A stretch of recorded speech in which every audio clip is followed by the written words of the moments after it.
Well, and you guys have had a tremendous success in capitalizing on deliveries, right? So that was something that really started to take off, from what I understand. Once COVID hit, you kind of doubled down on running around the city dropping off ice Yeah, cream, right? which we never was never in our business plan to include deliveries. Yeah, we were very fortunate that our pivot happened. We were for sure one of the very first to close our doors and then reevaluate for 2 seconds and decide on deliveries and curbside. So coming out of that, I think we were very fortunate that people saw us do that right away. And we remained relevant through that, through what would become a delivery. Everybody would do delivery and everybody would do curbside, but we were just fortunate to be on the front of that curve. Yeah. And people saw us do it and knew that we were there for that. And we do believe that if things remain the same now, that will be our formula, or part of our formula moving forward for these cold months coming. Yeah, makes sense. Now, a couple things I'd like to unpack there too is on social media, I saw you have a sponsor for the vehicle that you guys are using for running around doing these deliverables. We did at the end.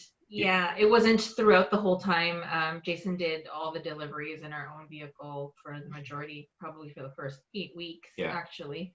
Yeah.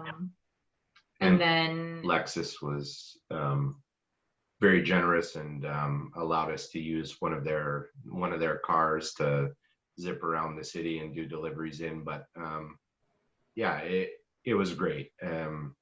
It obviously saves us the headache of driving around our own vehicle and kind of doing more work than needed. So it was really great for sure.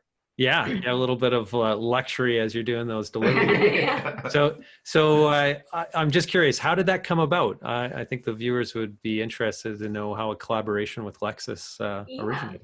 Well, we actually are old customers of theirs, and they always offer great customer service. And we did actually watch them during COVID help out small local businesses.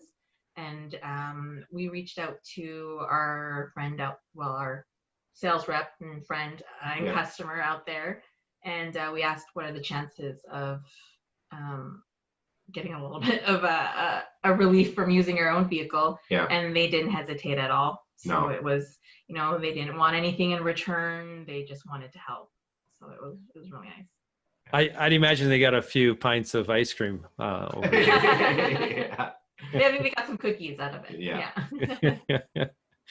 Okay, that's really neat, and I think that's a lesson there too. Is that collaborations can occur, but you have to be bold enough, to ask it or make those initial outreaches, and if you don't, you're not going to get it right at all. And so I love the fact that you guys did that you guys reached out and said, this might be an interesting partnership. You guys have such a great following on social media as well. That's going to introduce their brand to potentially a new set of people that they wouldn't have been able to reach before.